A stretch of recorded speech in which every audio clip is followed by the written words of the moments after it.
ایسے مقرر 16 بار کو دعوت دینے جا رہا ہوں جس کا آپ بڑی شدت سے اور بڑی بے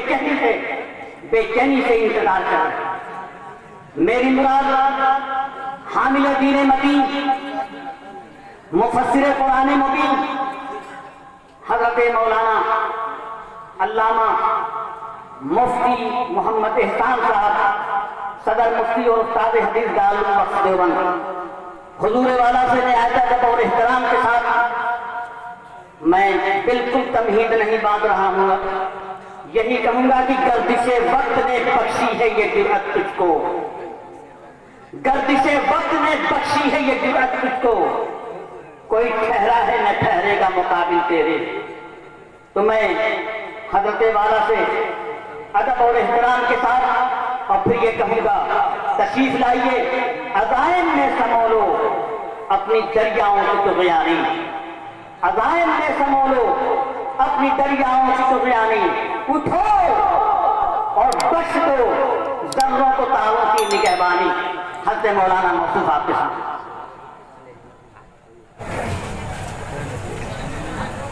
الحمدللہ رب العالمین والصلاة والسلام علی النبی الامین وعلى آلہ وصحبہ ومن تبعہم بإحسان إلى یوم الدین، اما بعد فاعوذ باللہ من الشیطان الرجیم، بسم اللہ الرحمن الرحیم، انا نحن نزلنا الذکر وإنا له لحافظون، وقال النبی صلی اللہ تعالی علیہ وسلم، نظر اللہ عبدا سمع مقالتی فوعاها فرب مبلغ اوعى من سامع، وقال النبي صلی اللہ تعالی علیہ وسلم، انما بعثت معلما۔ حضرات محترمین، مدرسہ نور الاسلام کے منتظمین اور اس اجلاس 7 سالہ کی کمیٹی، اس کی محنت، اس کی جد و جہد وہ تمام اس جلسے کے پنڈال سے نظر آ رہی ہے، اور ظاہر ہے کہ محنت کرنا، جد و جہد کرنا یہی ان کے بس میں ہے، اس کے علاوہ جو صورتحال وہ سب اللہ رب العزت کے حوالے ہے۔ آپ حضرات ہیں، آپ تشریف فرما ہیں، کچھ لوگ یہاں سے تشریف لے جا چکے ہوں گے، بہرحال کمیٹی اور اجلاس 7 سالہ اپنی جگہ پر انشاءاللہ ثم انشاءاللہ عند اللہ مقبول ہے۔ یہ جلسے دستار بندی ہے، حفاظ کرام ہوں گے اور بعد ان میں علماء ہو چکے ہوں گے۔ حضرت امام الانبیاء جناب محمد الرسول اللہ صلی اللہ علیہ وسلم تمام نبیوں کے آخر میں تشریف لائے ہیں،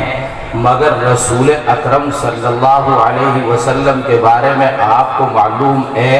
کہ جتنے علوم اللہ رب العزت نے تمام انبیاء علیہ السلام کو عطا فرمائے، بلکہ اس سے ایک قدم آگے کہ صبح قیامت تک جتنے علوم آنے والے ہیں وہ تمام کے تمام کا مجموعہ رسول اکرم علیہ السلام کو حق جل مجدہ نے عطا فرمایا۔ حضرت حق جل مجدہ نے رحمتوں کی جو بارش اس دنیا کے اندر نازل فرمائی،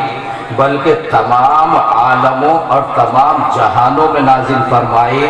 ان میں براہ راست اولین درجے میں امام الانبیاء جناب محمد الرسول اللہ صلی اللہ علیہ وسلم ہیں۔ رسول اکرم علیہ السلام سے یہ علم امت کی طرف منتقل ہوتا ہے، تو جس طرح دیگر انبیاء کے علوم ان کی امتوں کی طرف منتقل ہوئے، اسی طرح رسول اکرم علیہ السلام کے علوم رسول اکرم علیہ السلام کی امت کی طرف منتقل ہونے ہیں۔ رسول اکرم علیہ السلام کے علوم و معارف کیا ہیں؟ حضرت رسول اکرم علیہ السلام نے ارشاد فرمایا کہ ترکت فیکم امرین لن تضلوا ما تمسکتم بہما، کتاب اللہ و سنت نبیہ صلی اللہ علیہ وسلم، کہ 2 چیزیں ہیں، پہلے نمبر پر قرآن کریم ہے اور دوسرے نمبر پر رسول اکرم علیہ السلام کی سنتیں یا احادیث مقدسہ کا ذخیرہ۔ رسول اکرم علیہ السلام جب بھی بیان فرماتے تو قرآن کریم کو مقدم بیان فرماتے تھے اور اپنی حدیثوں کو مؤخر بیان فرماتے تھے۔ گویا تمام حدیثیں رسول اکرم علیہ السلام کی وہ تمام قرآن کریم کی تشریح ہے، قرآن کریم کی تفسیر ہے۔ بہرحال رسول اکرم علیہ السلام اس دنیا سے تشریف لے گئے اور امت کی ذمہ داری ہو گئی کہ ان تمام علوم کو اپنے اندر سمونا بھی ہے، سمیٹنا بھی ہے، محفوظ بھی کرنا ہے، اور دوسری ذمہ داری یہ ہے کہ اس کو اپنے بعد والوں کی طرف منتقل بھی کرنا ہے۔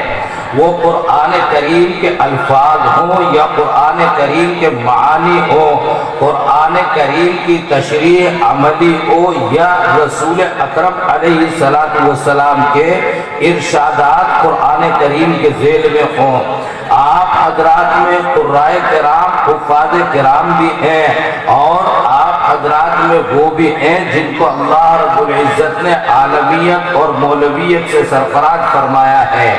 یاد رکھیں کہ رسول اکرم علیہ السلام کا اصل امتیاز علم کی ابتدا اور انتہا سے ہے۔ گویا منبع علم رسول اکرم علیہ السلام ہے، لیکن ارشاد فرمایا کہ العالمون کلہم عالقون، کہ علم سارا جو انسان کے پاس آتا ہے وہ اس کے اندر علو اور بلندی اور کبر اور بڑائی پیدا کرتا ہے۔ جب تک وہ اس کے اوپر عمل پیرا نہیں ہوتا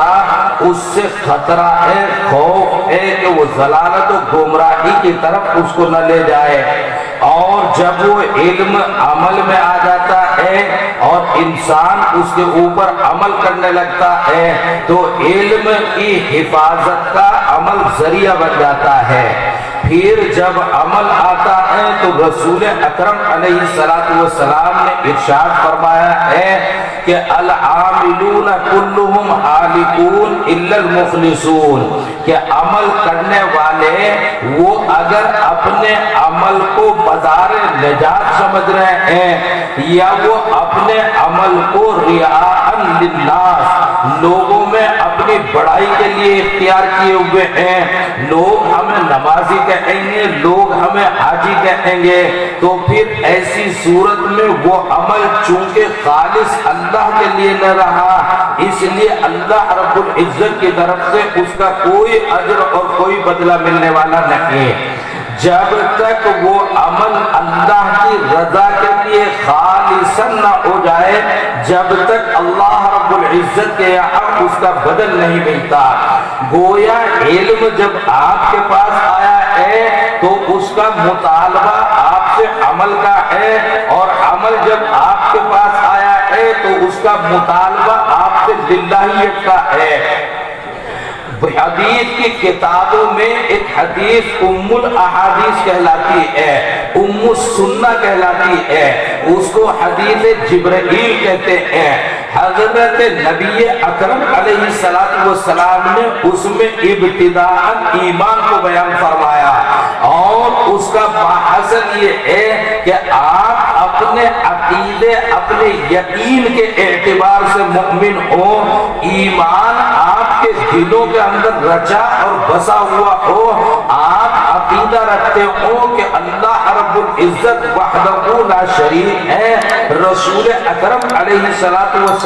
ان کے آخری نبی اور پیغمبر ہیں، قرآن مقدس آخری کتاب ہے، مرنے کے بعد حساب و کتاب دینا ہے۔ یہ چند باتیں اور یہ آپ کے ذہن کے اندر مضبوطی کے ساتھ جمی ہوئی ہو،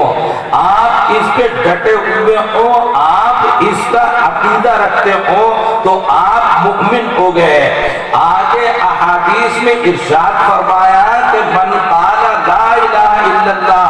دخل الجنہ، اگر کلمہ پڑھتا ہے یعنی دل سے ایمان رکھتا ہے تو جنت میں داخلے کا ذریعہ ہو گیا، لیکن کب جنت میں جائے گا، کتنے غوطے کھائے گا، کتنے کتنی سزائیں اختیار کرے گا اس کے بارے میں کچھ ارشاد نہیں فرمایا گیا۔ پھر رسول اکرم علیہ السلام نے دوسری بات ارشاد فرمائی الاسلام، کہ آپ نے جو یقین اختیار کیا ہے، جو عقیدہ اختیار کیا ہے، اس کے ساتھ آپ کا عمل بھی اس کا ساتھ دیتا ہو۔ آپ دل سے اللہ کو ایک مانتے ہو تو احکام الہی کے اوپر عمل پیرا بھی ہو۔ آپ رسول اکرم علیہ السلام کو اپنا پیغمبر تسلیم کرتے ہو تو رسول اکرم علیہ السلام کی اطاعت کے لیے بھی آپ تیار ہو۔ پھر رسول اکرم علیہ السلام نے ارشاد فرمایا کہ یہ لوگ جو علم اور ایمان اور عمل کے ساتھ ہوں گے یہ دونوں ضرور جنت میں جائیں گے، لیکن یہ جنت میں جانے والے ان کا مقام اور مرتبہ کیا ہوگا اس کا فیصلہ تیسری چیز کے ذریعے کیا جائے گا، اور اس کو ارشاد فرمایا الاحسان، یعنی یہ ارشاد فرمایا کہ جتنا اخلاص اس عمل میں اور للہیت اس عمل کے اندر آپ کے ہوگی، دل سے جتنا عشق رسول اکرم علیہ السلام کا ہوگا، 2 رکعت آپ نے بھی پڑھی میں نے بھی پڑھی، مگر آپ کی رکعتوں کا اجر کچھ اور ہے اور میری رکعتوں کا اجر کچھ اور ہے، جبکہ مفتی صاحب کا فتویٰ یہ ہے کہ آپ کی بھی نماز صحیح ہے میری بھی نماز صحیح ہے۔ کیوں دونوں کا اجر و ثواب الگ الگ ہو گیا؟ اس لیے کہ حضرت حق جل مجدہ کے لیے اخلاص اور للہیت اور تدین اور دل کی گہرائی اور گہرائی ان دونوں کے درمیان فرق آ گیا ہے۔ جس کے یہاں دل کی گہرائی زیادہ ہوگی اللہ کے یہاں سے اس کا اجر و ثواب بڑھتا ہوا چلا جائے گا۔ حضرت شیخ مولانا عبد القادر جیلانی نور اللہ مرقدہ ایک خانقاہی بزرگوں میں اور علماء کرام میں اہم سا نام ہے، اور اس وقت جب وہ دنیا میں زندگی گزارتے تھے تو خانقاہی بزرگوں کے رئیس کہلاتے تھے۔ بڑے بڑے مولوی ان کے یہاں آتے تھے، بڑے بڑے رؤساء ان کے یہاں آتے تھے، اور عوام کے ایک مجمع ان کے یہاں ہوا کرتا تھا۔ حضرت شیخ عبد القادر جیلانی نور اللہ مرقدہ ہے، آپ کے یہاں مجلس لگی ہوئی ہے، اور ان بزرگوں کی خانقاہ میں ہوتا یہ ہے کہ یہ کچھ دیر کتاب پڑھ کر سناتے ہیں یا کوئی تقریر اور وعظ کرتے ہیں، اور کچھ دیر ان کے یہاں معمول ہے کہ یہ اللہ اللہ بیٹھ کر کرتے ہیں، صرف اللہ اللہ اللہ الہ الا اللہ اسی کی ضربیں لگاتے ہیں، اور یہی آواز ان کی ہوتی ہے۔ تمام لوگ اللہ اللہ کرتے ہوئے نظر آتے ہیں، یہ سمجھتے یہ ہیں کہ اللہ اللہ زبان سے اگر ہم کریں گے تو وہ لفظ اللہ اور اس کی الوہیت اور اس کی حقانیت، اس کی حقیقت، اس کا تقدس، اس کا جبروت ہمارے سینوں کے اندر اترتا ہوا چلا جائے گا، اور وہی مقصود ہے۔ حضرت شیخ عبد القادر جیلانی نور اللہ مرقدہ خانقاہ میں دعا کرا کے ضربے لگا کے فارغ ہو گئے تو ایک صاحب مجمع میں عام دیہاتی انداز کے تھے، وہ کھڑے ہو گئے، اور دیہاتیوں پر جو ان پڑھ ہوتے ہیں تو قانون زیادہ لاگو ہوتا ہوا تھا نہیں ہے۔ حضرت رسول اکرم علیہ السلام کے یہاں صحابہ رضی اللہ تعالی عنہم اجمعین بسا اوقات انتظار میں رہتے تھے کہ کوئی دیہاتی آئے اور کوئی سوال کر لے، رسول اکرم علیہ السلام جواب ارشاد فرمائے اور ہمیں سننے کا موقع مل جائے، اس لیے کہ دیہاتی کوئی بھی سوال کر سکتا ہے، اور رسول اکرم علیہ السلام بھی اس کو ڈانٹ ڈپٹ نہیں فرمائیں گے، برخلاف اس کے کہ جو صحابہ صفہ ہیں، جو علماء ہیں، جو پڑھے لکھے لوگ ہیں، اگر ان سے غلط کہیں سوال ہو گیا تو پھر مصیبت کھڑی ہو جائے گی۔ رسول اکرم علیہ السلام بات پرس کریں گے کہ غلط سوال کیوں قائم کیا ہے، الغرض یہ ایک دیہاتی آ کر کھڑا ہو گیا، حضرت شیخ عبد القادر جیلانی نبر اللہ مرقدہ خانقاہ میں ان کا طریقہ کار عجیب و غریب انداز، بزرگوں میں کوئی جلالی ہے، کوئی جمالی ہے، کوئی فنکار عالی ہے، کسی کا انداز کچھ ہے، کسی کا انداز کچھ ہے۔ حضرت شیخ عبد القادر جیلانی نبر اللہ مرقدہ جب خانقاہ میں الا اللہ کی ضرب لگاتے تھے تو ان کا طریقہ کار یہ تھا، لا الہ الا اللہ، لا الہ الا اللہ، لا الہ الا اللہ۔ یعنی جب لا الہ کہتے تو بائیں طرف کو گردن کو اٹھاتے تھے، اور جب الا اللہ کہتے تو دائیں طرف گردن کو گراتے تھے۔ لا الہ کوئی عبادت کے لائق نہیں، تو بائیں طرف گردن کو اٹھایا، دائیں طرف سیدھے طرف رائٹ میں گردن کو اٹھایا، اور پھر جب کہا سوائے اللہ تعالیٰ کے تو پھر بائیں طرف گردن کو جھکایا اور کہتے تھے لا الہ الا اللہ۔ بھئی کیا حرج ہے اگر آپ بھی کہہ لیں لا الہ الا اللہ؟ کیا کہتے تھے؟ کہہ کے دکھاؤ آپ سب لوگ، لا الہ الا اللہ کہو، ذرا زور سے کہو، لا الہ الا اللہ۔ کیا کہتے ہیں؟ لا الہ الا اللہ، لا الہ الا اللہ، لا الہ الا اللہ۔ حضرت جب خانقاہ میں دعا کرا کے فارغ ہوئے تو دیہاتی کھڑا ہوا کہ حضرت جی مجھے کچھ پوچھنا ہے، تو کہنے لگے بھائی پوچھ لو۔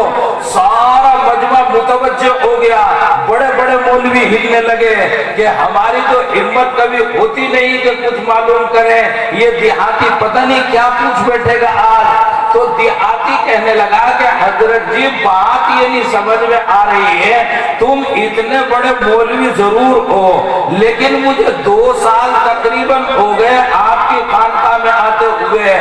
جب بھی آتا ہوں پہلا ہی کلمہ چل رہا ہے، آج تک دوسرا کلمہ بھی پڑھواؤ گے یا نہیں پڑھواؤ گے؟ جب بھی آتا ہوں میں لا الہ الا اللہ، لا الہ الا اللہ، کبھی کہتے ہو محمد رسول اللہ صلی اللہ علیہ وسلم، کبھی ہم نے نہیں دیکھا کہ آپ دوسرا تیسرا کلمہ پڑھوا رہے ہوں۔ اور چلو ہم تو دیہاتی ہیں، یہ اتنے بڑے بڑے مولوی اور حافظ اور قاری یہاں آتے ہیں، یہ سب گدھے گھوڑے سب ایک لائن میں لگا رکھے ہیں، سب کو تم پہلا ہی کلمہ پڑھواتے ہو لا الہ الا اللہ۔ اور پھر دوسری بات اس نے کہی کہ کلمہ ہی پڑھنا ہے تو بیٹھ کر سیدھے سیدھے کلمہ پڑھ لو، لا الہ الا اللہ۔ یہ گردنیں جھٹکنے کی کیا ضرورت ہے کہ لا الہ الا اللہ، لا الہ الا اللہ، لا الہ الا اللہ، یہ گردن کو اس طرح ہلانے کی کیا ضرورت ہے؟ تو حضرت شیخ سمجھ گئے کہ جناب دیہاتی آدمی ہے، اس کو اسی کے انداز میں سمجھانا پڑے گا۔ حضرت شیخ نے ارشاد فرمایا کہ بھئی تمہارے گھر میں چھلنی ہے جس میں آٹا چھانتے ہیں؟ تو کہنے لگا اتنا بھی بڑا بھکڑ گنج کا غریب نہ سمجھو مجھے کہ آٹا چھاننے کی چھلنی بھی نہیں، وہ تو ہے ہی ہمارے گھر میں۔ تو پوچھا کہ تمہارے گھر کی چھلنی میں کتنے سوراخ ہیں؟ اب شٹ پٹا گیا، اور تم اور میں سب ہی جو ہے گھوم جائیں گے، بتاؤ تمہارے گھر کی چھلنی میں کتنے سوراخ ہیں؟ بتاؤ ولید پور والوں یا اعظم ہو یا مبارک پوری ہو، کسی کو یاد ہے کسی نے کبھی دیکھا کہ گھر کی چھلنی میں کتنے سوراخ؟ تو گھر کی چھلنی وہ ہے کہ جس میں سوراخ انگنت اور بے شمار ہوتے ہیں، اسی لیے ہمیشہ چھلنی مشبہ بھی بنتی ہے، کبھی مشبہ نہیں بنتی۔ اگر کوئی چیز میں سوراخ ہو جائے، دامن میں سوراخ ہو جائے، کسی پردے میں اور کسی جو ہے کپڑے میں سوراخ ہو جائے تو کہا جاتا ہے کہ چھلنی چھلنی ہو گیا، بلکہ حرف تشبیہ بھی حذف کر دیا جاتا ہے، وجہ شبہ مشبہ بھی میں غالب ہوا کرتی ہے۔ الغرض ارشاد فرمایا ہے کہ جناب چھلنی آپ کے گھر میں ہے، آپ چھلنی میں جب آٹا ڈالتے ہیں تو آٹا بھی اتفاق سے مشبہ بھی ہی ہے۔ آٹا کس کو کہتے ہیں؟ کوئی چیز پیسنی ہے تو کہتے ہیں آٹے کی طرح باریک پیس کے لانا، آٹے کی طرح۔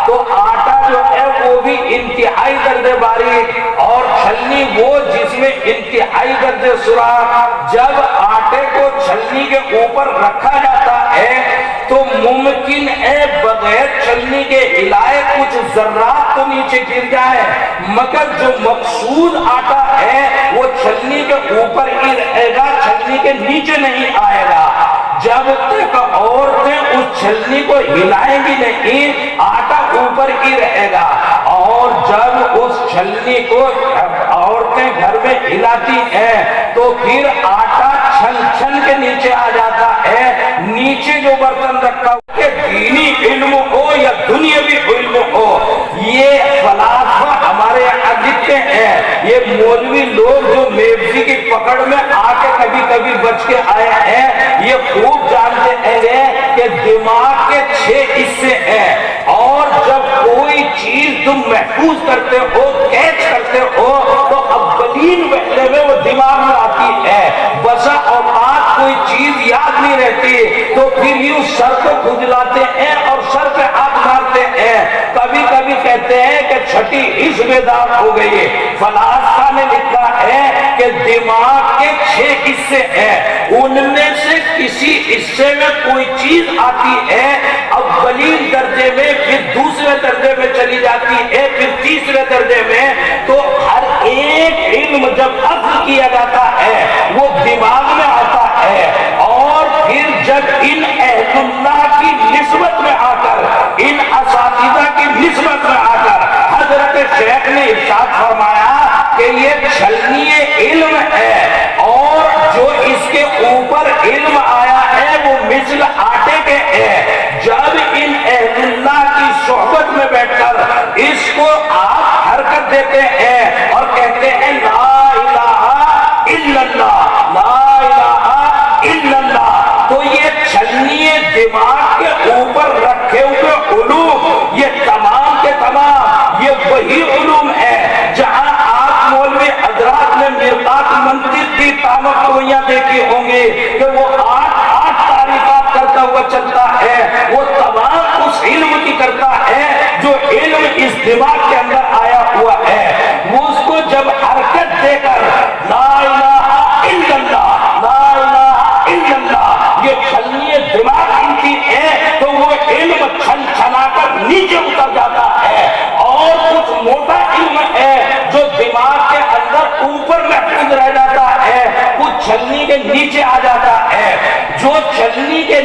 اوپر رہ گیا وہ خسف خاشاک ہے، وہ ہو سکتا ہے دنیا کی ضرورتوں کے لیے آپ کے لیے کارآمد ہو، مگر جو علم چھن چھنا کر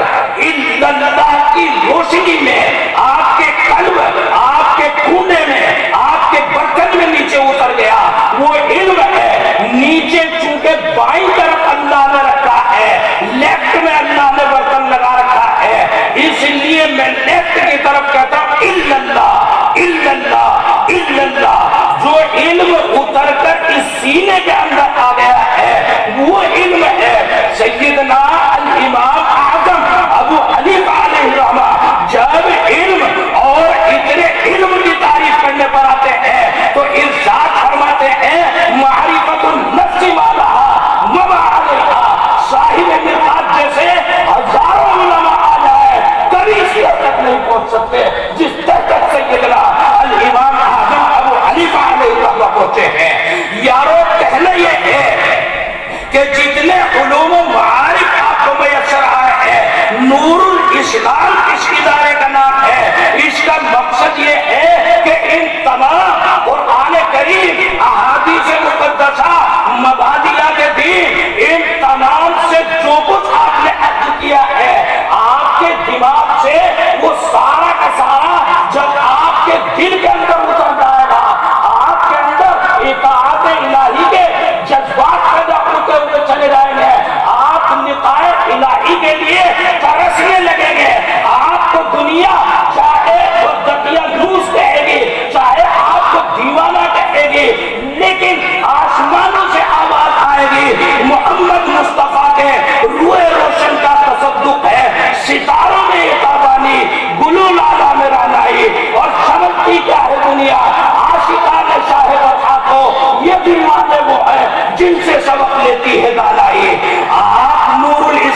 اسلام اور اس کی بھی نور اور اس کے معرفت آپ کے ساتھ یہ نسبت لگی ہوئی ہے. یہ جلسہ، یہ دستار، یہ فضیلتیں یہ آپ